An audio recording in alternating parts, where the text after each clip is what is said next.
प्यारे बच्चों, चलिए आगे बढ़ते हैं और देखते हैं अपना अगला क्वेश्चन क्या है। देखिए अगला क्वेश्चन है the area of a circle is same as the area of a square. एक सर्किल का जो एरिया है, एक वृत्त का जो क्षेत्रफल है वो एक वर्ग के क्षेत्रफल के बराबर है। What is the ratio of diameter of circle. तो इस वृत्त के व्यास और वर्ग के विकर्ण का अनुपात क्या होगा। तो वृत्त के व्यास और वर्ग के विकर्ण इन दोनों का अनुपात क्या होगा। चलिए शुरू करते हैं। देखिए लेट कर लेते हैं, let side of square, side of square, वर्ग की जो साइड है बच्चों वो क्या है, वो x है। हमने वर्ग की जो भुजा लेट करी वो क्या लेट कर ली, x।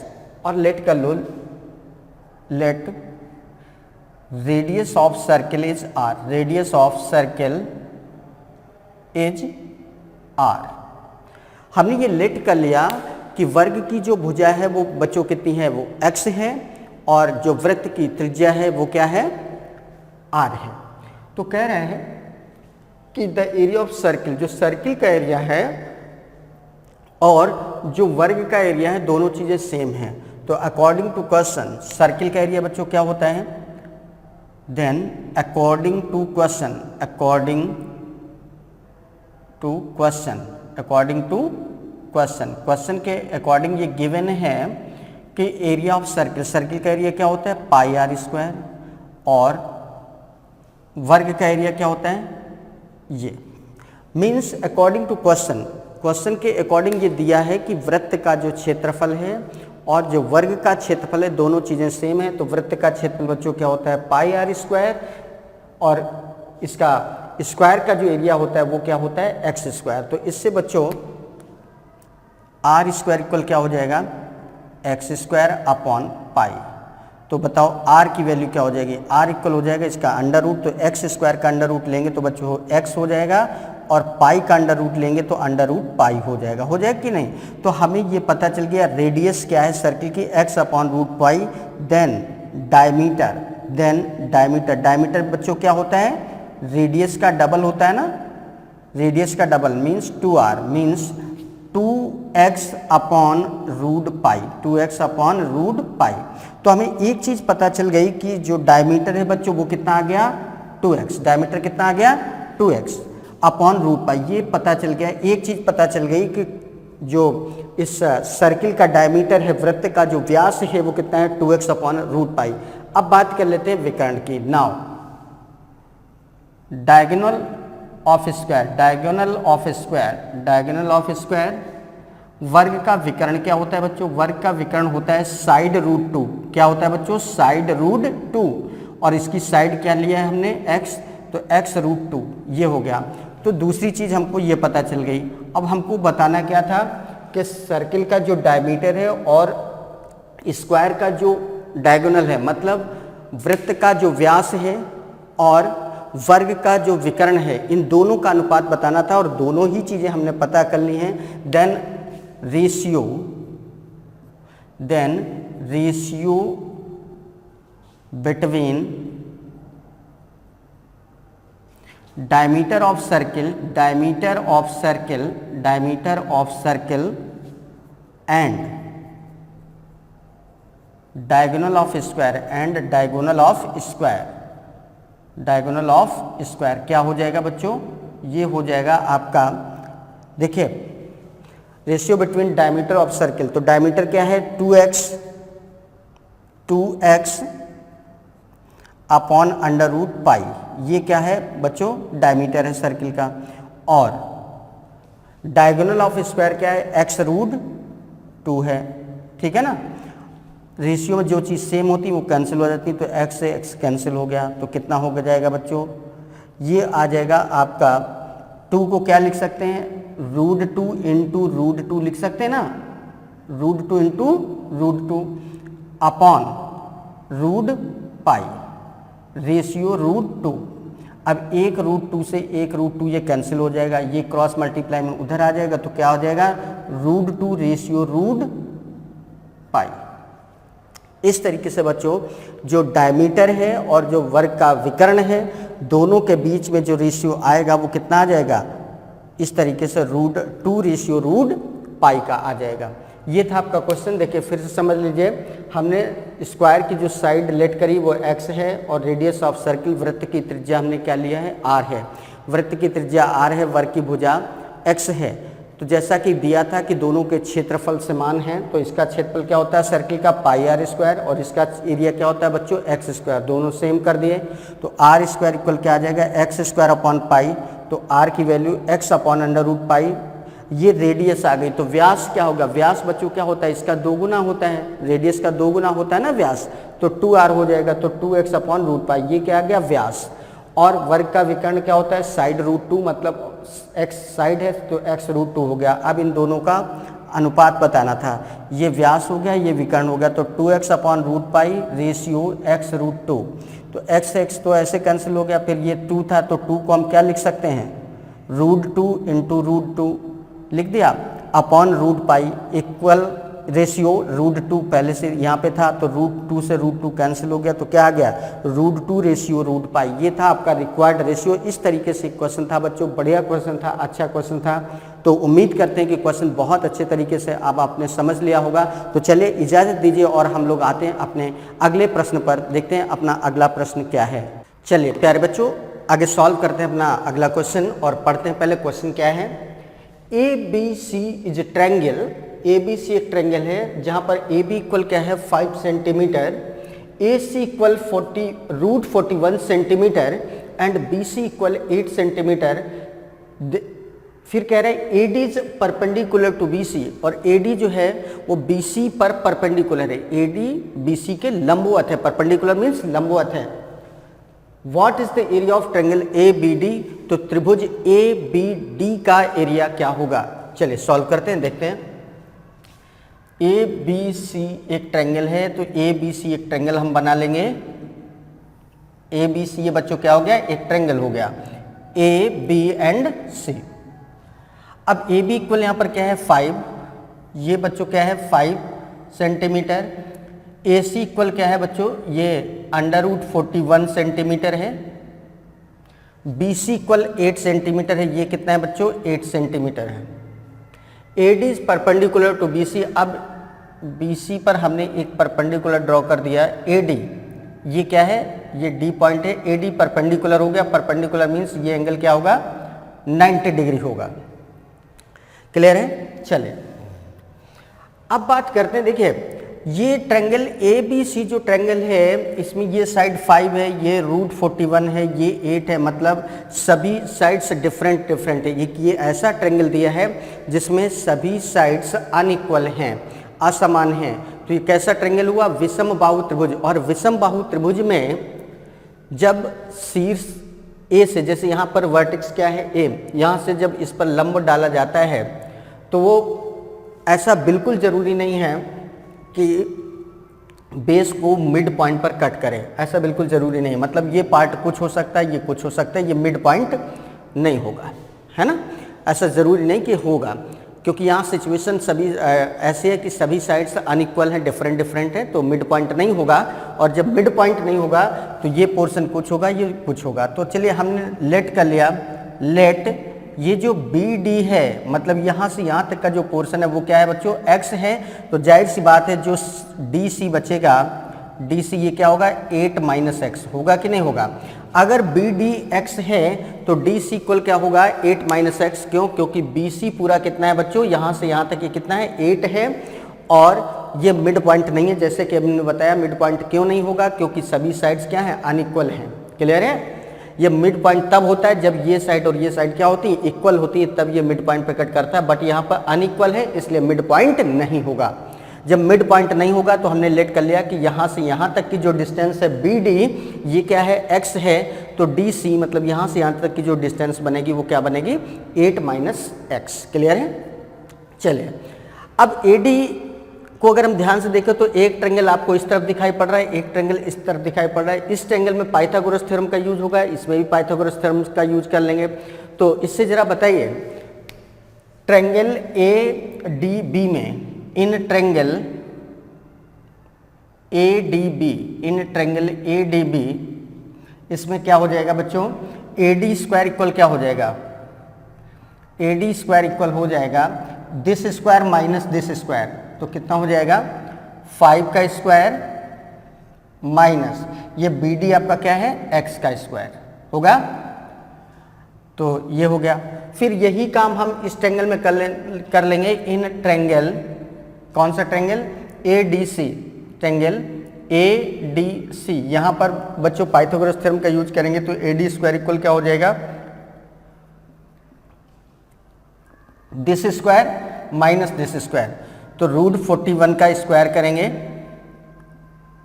माइनस ये क्या है DC कितना है 8 माइनस एक्स है, 8 माइनस एक्स है, इसका स्क्वायर हो जाएगा। बच्चों ये भी AD स्क्वायर है, ये भी AD स्क्वायर है। जब राइट हैंड साइड दोनों चीज़ों के इक्वल हैं, दोनों इक्वेशंस के राइट हैंड साइड इक्वल है, तो इनफैक्ट लेफ्ट हैंड साइड भी क्या होंगे, इक्वल होंगे। मीन्स ये चीज़ जो ये लिखी है ये इक्वल हो जाएगी इस चीज़ के, क्लियर है ना। तो ये हो जाएगा 5 का square 25 minus x square equal root 41 का स्क्वायर करेंगे तो 41 माइनस 8 माइनस एक्स का होल स्क्वायर होगा ना बच्चों। अब इसको सॉल्व करेंगे तो ये हो जाएगा 25 minus x square equal 41 minus a minus b का होल स्क्वायर क्या होता है, a square means 64 plus b square, तो प्लस माइनस माइनस बन जाएगा minus x square minus 2 a b minus 2 8 जा 16, तो माइनस माइनस प्लस बन जाएगा प्लस 16x, यही तो होगा बच्चों, क्लियर। अब देखो यहाँ पर माइनस का एक्स स्क्वायर है, ये भी माइनस का एक्स स्क्वायर है। जब दो चीज़ें समान चिन्ह में आती तो दोनों तरफ से कैंसिल हो जाएंगे, तो ये कितना हो जाएगा, ये 41 इधर आएगा माइनस का हो जाएगा, ये 64 इधर आएगा प्लस का हो जाएगा, तो 25 प्लस 64 माइनस 41 इक्वल 16x, ये होगा ना। तो ये ऐड कर देंगे तो 549 2628 माइनस 41 इक्वल 16x, ये हो जाएगा बच्चों 48 इक्वल 16x। तो यहाँ से x की वैल्यू बच्चों क्या आ जाएगी, यहाँ x की वैल्यू आ जाएगी 3, और x की वैल्यू अगर 3 आ गई, x की वैल्यू अगर 3 आ रही है, इसका मतलब यहाँ से यहाँ तक ये जो BD है, देन BD इक्वल क्या हो जाएगा, देन BD इक्वल x था, मीन्स ये क्या हो गया 3 सेंटीमीटर, ये पता चल गया। और ये AD आपका कितना है, AD कितना है बच्चों, AD स्क्वायर ये दिया है, AD स्क्वायर इक्वल कितना है बच्चों 25 माइनस एक्स स्क्वायर है, तो AD स्क्वायर इक्वल क्या हो जाएगा 25 माइनस एक्स स्क्वायर मीन्स 3 का स्क्वायर 9, तो AD स्क्वायर इक्वल हो जाएगा आपका 16, 25 माइनस 9 मीन्स 16, तो AD की वैल्यू क्या आ जाएगी बच्चों 4। AD पता चल गया है और इधर BD पता चल गया है, then area of triangle ABD, तो ये जो ट्रायंगल है ABD इसका एरिया क्या हो जाएगा, राइट एंगल ट्रायंगल है तो 1/2 बेस इंटू हाइट, बेस क्या है बच्चों, ये चीज़ क्या पता चली है 3 है, और हाइट कितनी है बच्चों AD ये पता चल गया, AD कितना है 4 है, तो 3 4 जा 12/2 मीन्स 6 सेंटीमीटर स्क्वायर। तो इस तरीके से बच्चों इस क्वेश्चन का जो आंसर आएगा वो क्या आएगा 6 सेंटीमीटर स्क्वायर। बहुत बढ़िया क्वेश्चन था, एक बार फिर से बता दे रहे हैं। ये ट्रायंगल था ABC, इसमें ये साइड 5 दिया था, ये रूट 41 और ये 8 दिया था। अब इस पर एक परपेंडिकुलर ड्रॉ किया गया क्वेश्चन के अकॉर्डिंग, ये परपेंडिकुलर इसको इस D पॉइंट पर कट करता है, तो इसके बाद हमने ये लेट कर लिया था कि ये BD इक्वल x है, तो CD इक्वल क्या होगा 8 माइनस एक्स होगा। अब यहाँ पर दो हमें ट्रायंगल दिखाई पड़ रहे थे, इन दोनों ट्रायंगल ADB में AD का स्क्वायर, इसका स्क्वायर क्या होगा, इसका स्क्वायर माइनस इसका स्क्वायर, तो 5 स्क्वायर माइनस एक्स का स्क्वायर पाइथागोरस थ्योरम के अकॉर्डिंग। फिर इसी पाइथागोरस थ्योरम का यूज हमने इस ट्रायंगल दूसरे वाले के लिए कर लिया, तो इसमें AD स्क्वायर मतलब ये इसका स्क्वायर इक्वल क्या होगा, इसका स्क्वायर माइनस इसका स्क्वायर, तो root 41 square minus 8 minus x का स्क्वायर। ये भी बच्चों AD स्क्वायर है, ये भी AD स्क्वायर है, मीन्स ये चीज़ एग्जैक्टली इसके इक्वल हो जाएगी, तो एग्जैक्टली इसके इक्वल कर दिया, तो 25 माइनस एक्स स्क्वायर इक्वल क्या हो जाएगा, रूट 41 का स्क्वायर करेंगे तो 41 माइनस 8 माइनस एक्स का होल स्क्वायर, फिर इसका ब्रैकेट खोलेंगे, फार्मूले A माइनस बी का होल स्क्वायर से ब्रेक कर लेंगे, तो x की वैल्यू क्या आ जाएगी 3। तो BD हमको पता चल गया ये x ही तो था, तो ये पता चल गया क्या है 3, और AD स्क्वायर क्या है हमारा ये है, तो A D square equal 25 minus x square, x की वैल्यू 9 रखी, सॉल्व किया तो ए डी की वैल्यू क्या आ गई 4। अब हमें इस ट्रायंगल में ये भी पता है, ये भी पता है, और ये राइट एंगल ट्रायंगल था, तो राइट एंगल ट्रायंगल का एरिया बच्चों क्या होता है 1/2 3 बेस इंटू हाइट, तो 1/2 बेस क्या है 3, हाइट क्या है 4, सॉल्व कर लिया कितना आ जाएगा 6 सेंटीमीटर स्क्वायर। और यही हमसे पूछा गया था कि त्रिभुज ए बी डी का स्क्वायर, त्रिभुज ए बी डी जो है उसका क्षेत्रफल क्या होगा, तो त्रिभुज ए बी डी का क्षेत्रफल कितना आ रहा है बच्चों 6 सेंटीमीटर स्क्वायर। तो है ना, बहुत बढ़िया सा क्वेश्चन था और उम्मीद करते हैं कि बहुत बढ़िया तरीके से आपको समझ में भी आया होगा। चलिए बढ़ चलते हैं अपने अगले क्वेश्चन की तरफ, वो देखते हैं अगला क्वेश्चन क्या है। प्यारे बच्चों चलिए आगे बढ़ते हैं और देखते हैं अपना अगला क्वेश्चन। ये भी क्वेश्चन बहुत बढ़िया सा आया हुआ है। The parallel sides of a trapezium are 20 centimetre and 10 centimetre. एक समलंब चतुर्भुज है जिसकी जो समांतर भुजाएं हैं उनमें से एक भुजा 20 सेंटीमीटर है और एक 10 सेंटीमीटर है।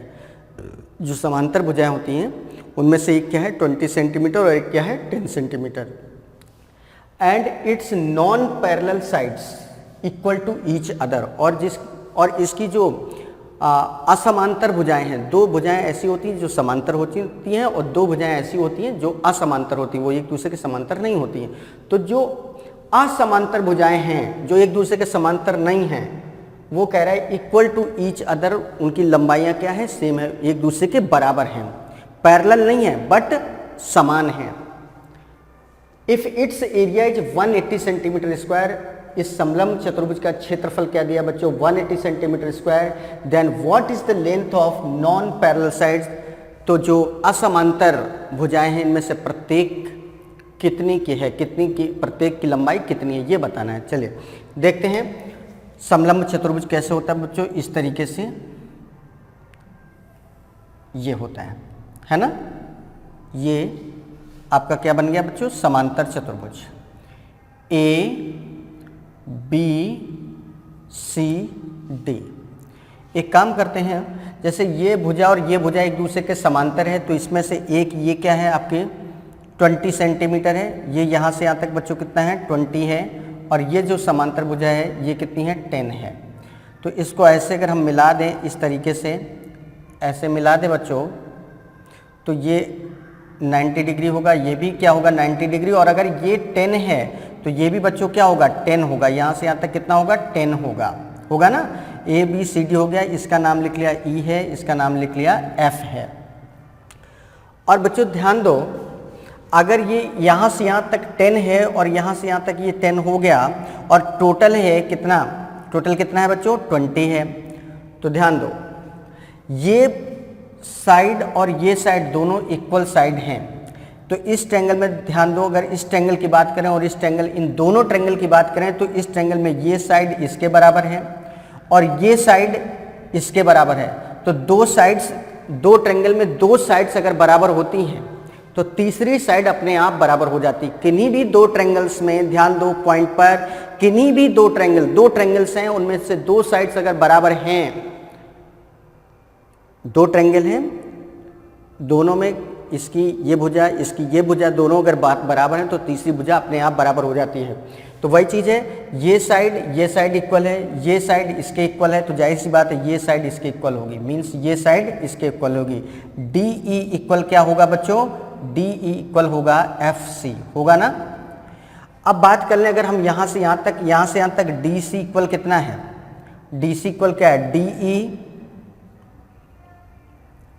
ई प्लस यहाँ से यहाँ तक कितना है 10 प्लस एफ सी, और एफ सी इक्वल कितना है डी ई, या डी इक्वल एफ सी है तो यहाँ पर लिख देंगे डी सी इक्वल क्या हो जाएगा आपका D E plus 10 plus D E, F C की क्या लिख देंगे डी ई, और डी सी टोटल कितना है 20 इक्वल 2 डी ई प्लस 10, तो 2 डी ई की वैल्यू क्या आ जाएगी बच्चों 10, तो इससे डी ई की वैल्यू क्या आ जाएगी 5, डी ई इक्वल क्या आ गया 5। मतलब हमें ये पता चल गया डी ई इक्वल 5 है तो एफ सी भी इक्वल क्या होगा 5, डी ई भी 5 होगा, एफ सी भी क्या होगा 5, इतना हमने पता कर लिया। क्लियर है। अब देखो बच्चों, अब बात करते हैं हम इसके इफ इट्स एरिया। अब इसका एरिया की बात करें तो एरिया क्या होता है, एरिया ऑफ ट्रेपीजियम, ट्रेपीजियम का जो एरिया होता है बच्चों वो क्या होता है, ट्रेपीजियम का एरिया होता है 1/2 into sum of parallel sides, sum of parallel sides into height, into height या डिस्टेंस। तो ये हो जाएगा आपका 1/2 equal sum of parallel side. ये 10 है और ये कितनी थी भाई, यही दो तो समांतर भुजाएं थी, ये और ये समांतर भुजाएं थी, तो ये 10 है और ये पूरी 20 है। तो सम ऑफ पैरेलल साइड समांतर भुजाओं का योग क्या हो जाएगा 10 + 20 इंटू हाइट, हाइट मीन्स ये ए आपको निकालनी है, ए निकालना है। और ये जो एरिया दिया है बच्चों वो कितना दिया है 180, मीन्स ये चीज़ इक्वल हो गई कितने के 180 के, हो जाएगी ना। तो ये हो जाएगा आपका 20 और 10 30/2, 30/2 मीन्स कितना हो जाएगा 15 इंटू ए इक्वल क्या हो जाएगा बच्चों 180।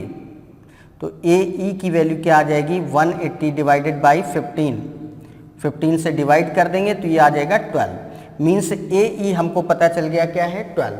मतलब ये चीज़ हमको पता चल गई क्या है 12 है, ए 12 है, डी हमको पता है 5 है। तो हमें निकालना क्या है कि इसकी जो असमांतर भुजाएं थी, असमांतर भुजाएं यही तो थी एडी और बीसी जो कि आपस में बराबर हैं।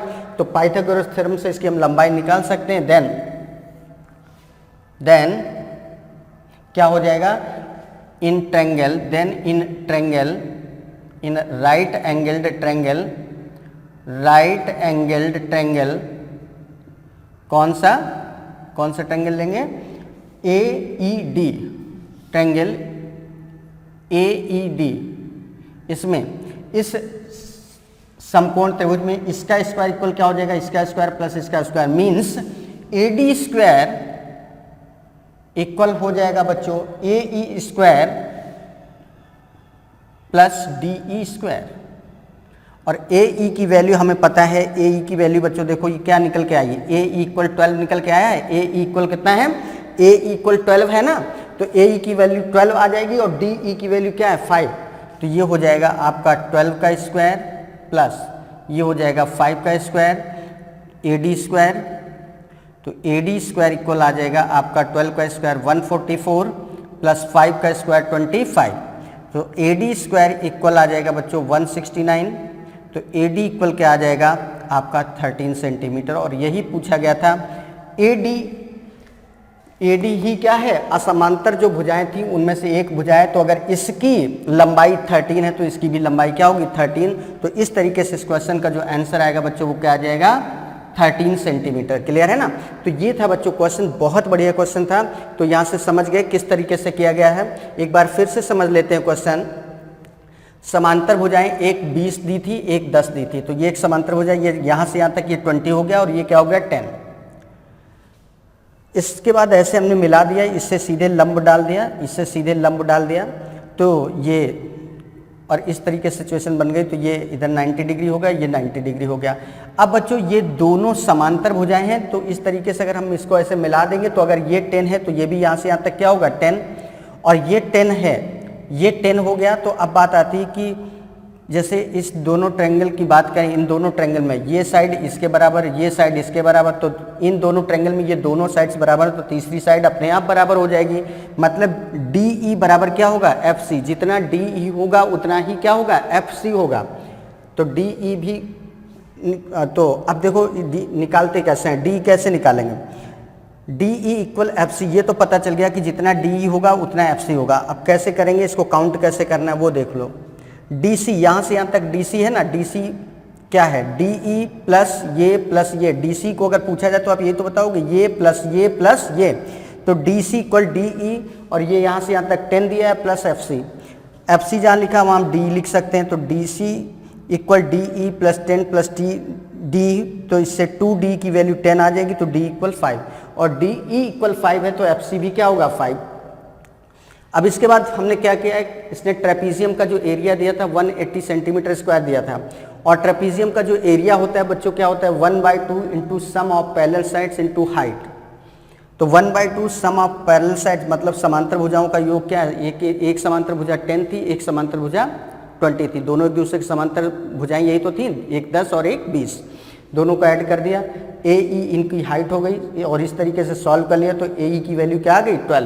तो यहाँ पर इस ट्रायंगल में बच्चों हमको ये ए ई पता है, डी पता है, तो पाइथागोरस थ्योरम से ए डी का square, then in right angle triangle A E D, जो बाहर की तरफ ये जो ट्रायंगल बन रहा है ए ई डी, इस ट्रायंगल में पाइथागोरस थ्योरम से इसका स्क्वायर इक्वल क्या होगा, इसका स्क्वायर प्लस इसका स्क्वायर, तो ए डी स्क्वायर इक्वल क्या हो जाएगा, ए E square plus D square, सभी की वैल्यू रख दी और इस तरीके से ए डी की वैल्यू आ गई 13 सेंटीमीटर। और यही पूछा गया था कि इसकी जो दो असमांतर भुजाएं कौन कौन सी थी, ये और ये, इनमें से प्रत्येक की लंबाई क्या है, दोनों की लंबाई समान थी, तो प्रत्येक की लंबाई क्या होगी 13 सेंटीमीटर। तो ये था बच्चों क्वेश्चन, बहुत बढ़िया तरीके से समझ गए होंगे और जल्दी से हम लोग बढ़ चलते हैं अपने अगले क्वेश्चन की तरफ, देखते हैं अगला क्वेश्चन क्या है। प्यारे बच्चों देखो क्या क्वेश्चन लिखा है, बहुत बढ़िया क्वेश्चन आया हुआ है, रियली बहुत बढ़िया है। Equilateral triangle are drawn, equilateral triangles are drawn on the hypotenuse and one of the perpendicular sides of a right angled isosceles triangle। Question समझो जरा, एक राइट एंगल्ड आइसोस्केल ट्रायंगल है, राइट एंगल्ड आइसोस्केल ट्रायंगल का मतलब है समकोण त्रिभुज होने के साथ साथ इसकी दो साइड्स क्या है, इक्वल है, मतलब 90 डिग्री का एंगल भी बन रहा है, समकोण भी है, और दूसरी बात समकोण होने के साथ साथ क्या, दो साइड्स भी इक्वल हैं, एक चीज। अब कह रहा है इसके हाइपोटेन्यूज पर एक क्या बन रहा है, equilateral triangles are drawn on the hypotenuse, एक इक्विलैटरल ट्रायंगल, एक समबाहु त्रिभुज इसके हाइपोटेन्यूज पर बन रहा है, और दूसरा जो बन रहा है वो बन रहा है किस पे बन रहा है, perpendicular sides of A right angle, और इसका जो राइट एंगल ट्रायंगल का परपेंडिकुलर लंब है उस पर बन रहा है एक समबाहु त्रिभुज। तो दो जगह बन रहा है, एक हाइपोटेन्यूज पर मतलब कर्ण पर बन रहा है और दूसरा इसके लंब पर बन रहा है। Their areas are H and A, जो हाइपोटेन्यूज पर बन रहा है वो उसका एरिया क्या है, एच है, और दूसरे वाले का एरिया क्या है, ए है। तो कह रहे हैं ए अपॉन एच की वैल्यू क्या होगी। क्लियर, बहुत बढ़िया क्वेश्चन, जबरदस्त, मजा आ गया भाई क्वेश्चन देख के। चलिए समझते हैं क्या है क्वेश्चन। एक बच्चों ये राइट एंगल ट्रायंगल हम लोग ले लेते हैं, ये राइट एंगल्ड ट्रायंगल है, और दूसरी बात ये साइड और ये साइड क्या है, सेम है, तो ये 90 डिग्री हो गया, और दूसरी बात ये दोनों साइड्स इक्वल हैं, तो ये एक चीज ये हो गई राइट एंगल्ड आइसोस्केल ट्रायंगल। इतनी बात समझ में आई, राइट एंगल्ड आइसोस्केल ट्रायंगल, तो राइट एंगल भी हो गया ये और आइसोस्केल भी हो गया क्योंकि दो साइड्स इक्वल हैं। ये है आपका ए, ये है बी और ये है सी। अब बताओ अगर इसकी ये साइड ए हम लेट कर लें तो बच्चों ये साइड भी क्या होगी, ए होगी कि नहीं होगी, क्यों, क्योंकि आइसोस्केल है। तो ए बी इक्वल लेट कर लिया है हमने, ए बी इक्वल क्या है ए, देन बी सी इक्वल भी क्या होगा बच्चों ए, और अगर ये ए है ये ए है देन हाइपोटेन्यूज, देन ए सी इक्वल क्या हो जाएगा, ए सी इक्वल हाइपोटेन्यूज क्या हो जाएगा बच्चों, ये हो जाएगा under root this square plus this square means a square plus a square means क्या हो गया under root 2a square means a root 2 by a square का अंडर रूट ए और 2 का अंडर रूट 2 तो ए रूट 2।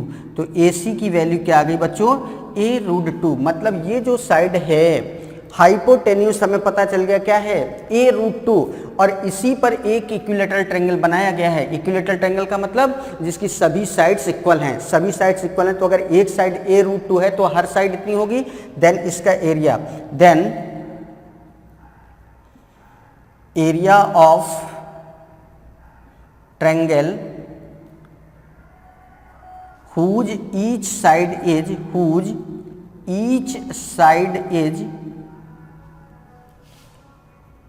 ए रूट 2, उस triangle का area क्या होगा जिसकी हर भुजा क्या है ए रूट 2 है। कितना हो जाएगा बच्चों, इक्विलैटरल ट्रायंगल का एरिया क्या होता है रूट 3/4 साइड स्क्वायर, और इसकी साइड हमको पता चल गई क्या है ए रूट 2 मीन्स रूट 3/4 इंटू ए रूट 2 का स्क्वायर। तो कितना हो जाएगा बच्चों रूट 3/4 इंटू ए स्क्वायर इंटू 2 से इसको डिवाइड कर देंगे तो 2 आ जाएगा अपॉन में। फाइनली ये आ गया रूट 3/2 ए स्क्वायर आ गया।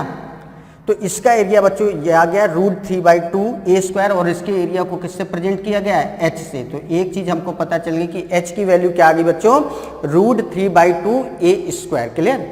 अब बात करते हैं उस इक्विलेटरल ट्रायंगल की जो इसके परपेंडिकुलर, मतलब इस पर बनाया गया है।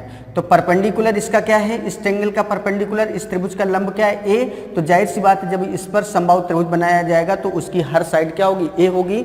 Then the area of triangle, then the area of triangle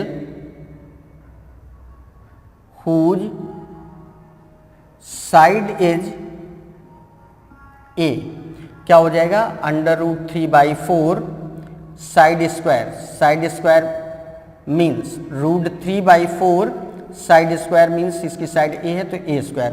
तो इसका एरिया आ गया बच्चों √3/4 ए स्क्वायर, और इसको किससे प्रेजेंट किया गया है, ए से। तो ए की वैल्यू हमको पता चल गई, ये आ गई है ना।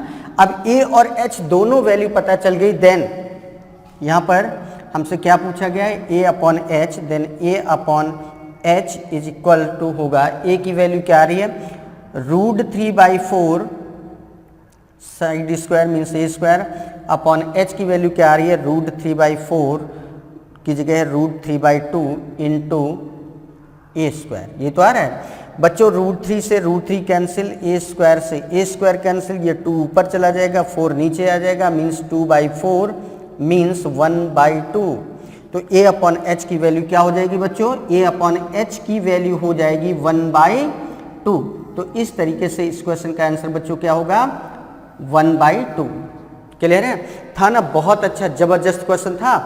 एक बार फिर से समझ लेते हैं कि हमने एक, जैसा कि क्वेश्चन में बोला गया था, राइट एंगल्ड आइसोस्केल ट्रायंगल, मतलब समकोण समद्विबाहु त्रिभुज। समकोण होने के साथ साथ ये समद्विबाहु भी था। तो हमने एक समकोण त्रिभुज लिया ए बी सी, जिसका ये एंगल 90 डिग्री है, और इसकी ये साइड ए है और ये साइड भी क्या है, ए है। तो समद्विबाहु भी हो गया, ए बी इक्वल ए तो बी सी इक्वल भी ए। तो अगर इस तरीके से हम देखें तो इसका जो हाइपोटेन्यूज कर्ण होगा वो क्या होगा, ए सी इक्वल √ ये स्क्वायर प्लस ये square, √ A square plus a square, तो कितना हो गया, √2 ए स्क्वायर, या ए सी की वैल्यू बच्चों क्या आ जाएगी, a√2। मतलब इस ट्रायंगल का जो हाइपोटेन्यूज होगा वो क्या होगा, a√2, और इसी पर एक इक्विलेटरल ट्रायंगल बनाया गया है। एक इक्विलेटरल ट्रायंगल हाइपोटेन्यूज पर बनाया गया, मतलब उसकी हर भुजा उतनी ही होगी जितना हाइपोटेन्यूज है। तो इस ट्रायंगल का एरिया क्या होगा, then area of triangle whose each side is a√2। a√2 का मतलब है हाइपोटेन्यूज। तो इसका इक्विलेटरल ट्रायंगल का एरिया बच्चों क्या होता है, √3/4 साइड स्क्वायर। तो √3/4 साइड इसकी a√2 है, इसका स्क्वायर सॉल्व कर लिया तो √3/2 ए स्क्वायर, और इसको किससे प्रेजेंट किया गया है, एच से। हाइपोटेन्यूज पर जो ट्रायंगल बन रहा है उसका एरिया क्या किससे प्रदर्शित किया गया, एच से। ऐसा क्वेश्चन में दिया था, तो ये इक्वल क्या हो गया, एच। अब दूसरा ट्रायंगल हमें कहाँ बनाना था, इसके परपेंडिकुलर पर। तो इस त्रिभुज का परपेंडिकुलर मतलब लंब यही तो है, और इसकी लंबाई क्या है, ए। तो इस पर जब आप कोई समबाहु त्रिभुज बनाओगे तो उसकी हर भुजा क्या होगी, ए ही तो होगी। तो उस ट्रायंगल का एरिया जिसकी हर भुजा ए है उसका एरिया क्या हो जाएगा, then the area of triangle whose side is a, तो √3/4 साइड स्क्वायर, √3/4 ए स्क्वायर। तो ये ए की वैल्यू आ गई, इसको किससे प्रेजेंट किया गया है, ए से। तो हमारा क्वेश्चन जो पूछा गया था कि अगर ए और एच हमें पता है तो ए अपॉन एच की वैल्यू क्या होगी, then a upon H equal क्या हो जाएगा, √3/4 ए स्क्वायर, ये ए की वैल्यू रख दी, √3/2 इंटू ए स्क्वायर। ए स्क्वायर से ए स्क्वायर कैंसिल, √3 से √3 कैंसिल बच्चों, तो कितना आ जाएगा, 2/4 मीन्स 1/2। तो ए अपॉन एच की वैल्यू क्या आ गई, 1/2। तो इस तरीके से आपने देखा कि कितना बढ़िया सा क्वेश्चन और कितना बढ़िया तरीके से सॉल्व हुआ। बहुत मजा आ रहा है सर, मेंसुरेशन करने में मजा आ गया। एक से एक बेहतरीन क्वेश्चन आ रहे हैं, और सारे के सारे क्वेश्चन एग्जाम ओरिएंटेड हैं। कई बार पूछे गए क्वेश्चन है या मोस्ट एक्सपेक्टेड क्वेश्चन हैं जो आपके आने वाले एग्जाम्स के लिए बहुत ज़्यादा क्या हैं, जरूरी हैं, इम्पॉर्टेंट हैं। तो इन सब की प्रैक्टिस भरपूर मात्रा में करते रहिएगा, कहीं पर कोई भी कोताही ना बरतिएगा। और कोताही का मतलब हमारे साथ तो कतई बनता ही नहीं है, क्योंकि हम एक एक चीज़ क्वेश्चन के ऐसे क्लियर कर देते हैं सर, आपको खुद लगता होगा कि सर मैथ्स में अब मज़ा आ रहा है और ऐसा मज़ा आ रहा है कि मैथ्स के बगैर तो मन ही नहीं लगता है। तो इस तरीके की जब फीलिंग्स आपके अंदर आ रही तो सर चलिए इसी क्रम में हम लोग आगे बढ़ते रहते हैं और देखते हैं अपना अगला क्वेश्चन क्या है। ओके प्यारे बच्चों, चलिए आगे बढ़ते हैं और देखते हैं अपना अगला question. PQRS is a rectangle. PQRS एक आयत है। T is a point on PQ और T is a point on PQ और PQ पर एक पॉइंट है T, सच दैट इस प्रकार है कि RTQ जो है इज एन आइसोस्केल ट्रायंगल। ये समद्विबाहु त्रिभुज है। RTQ क्या है? एक समद्विबाहु त्रिभुज बनता है। एंड PT इक्वल 5QT और एक कंडीशन क्या दी, जो PT है वो 5QT के इक्वल है if the area of triangle RTQ is 12√3 और जो त्रिभुज है RTQ इसका जो क्षेत्रफल है वो 12√3 सेंटीमीटर स्क्वायर है। Then the area of rectangle PQRS, तो PQRS जो रेक्टेंगल है इसका एरिया क्या होगा? बहुत बढ़िया क्वेश्चन। चलिए देखते हैं। पहले एक हम लोग रेक्टेंगल बनाते हैं। इस तरीके से ये रेक्टेंगल है, ये P Q R and S, ये रेक्टेंगल हो गया। अब देखिए T is a point on PQ। अब PQ पर एक पॉइंट है T, सपोज ये पॉइंट है T, this point is T, such that RTQ means इसको ऐसे में मिलाना पड़ेगा। RTQ ये मिला दिया। RTQ जो है वो क्या है? इज एन आइसोस्केल ट्रायंगल, एक आइसोस्केल समद्विबाहु त्रिभुज है। समद्विबाहु त्रिभुज है मतलब इसकी दो साइड्स क्या हैं? इक्वल हैं। और फिर दिया है PT इक्वल 5QT। PT जो है वो 5QT है। PT इक्वल क्या गिवन है? PT ये जो चीज है वो QT के 5 टाइम्स के इक्वल है। PT इक्वल जो है वो 5 टाइम्स इक्वल है TQ के, 5 टाइम्स TQ। क्लियर है? चलिए, if the area of triangle RTQ triangle जो है इसका एरिया कितना दिया है बच्चों? 12√3 centimetre square. Then the area of rectangle PQRS, तो आयत PQRS का जो एरिया है वो कितना होगा? चलिए देखते हैं, सॉल्व करते हैं। एक काम करते हैं बच्चों, यहाँ पर ये जो दिया है ये आइसोस्केल ट्रायंगल है RTQ। ये कैसा ट्रायंगल है? RTQ समद्विबाहु त्रिभुज है, मीन्स जितनी साइड ये है उतनी साइड ये है। अगर ये साइड्स इक्वल है तो बताओ इस ट्रायंगल का जो एरिया होगा वो क्या होगा? ये राइट एंगल ट्रायंगल बनेगा कि नहीं बनेगा? क्योंकि ये क्या होता है, रेक्टेंगल में 90 डिग्री होता है ना, तो ये 90 डिग्री है, तो ये राइट एंगल ट्रायंगल बना। राइट एंगल ट्रायंगल का एरिया कैसे निकालते हैं? एरिया ऑफ ट्रायंगल,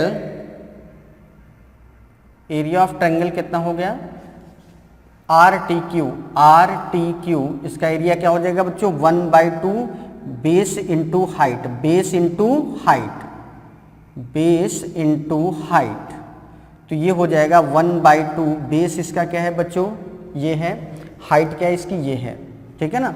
तो 1/2 बेस हो जाएगा आपका QR और हाइट क्या हो गई? QT।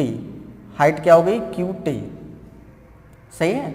और क्वेश्चन के अकॉर्डिंग ये एरिया कितना दिया है बच्चों? 12√3 दिया है ना। चलो ठीक।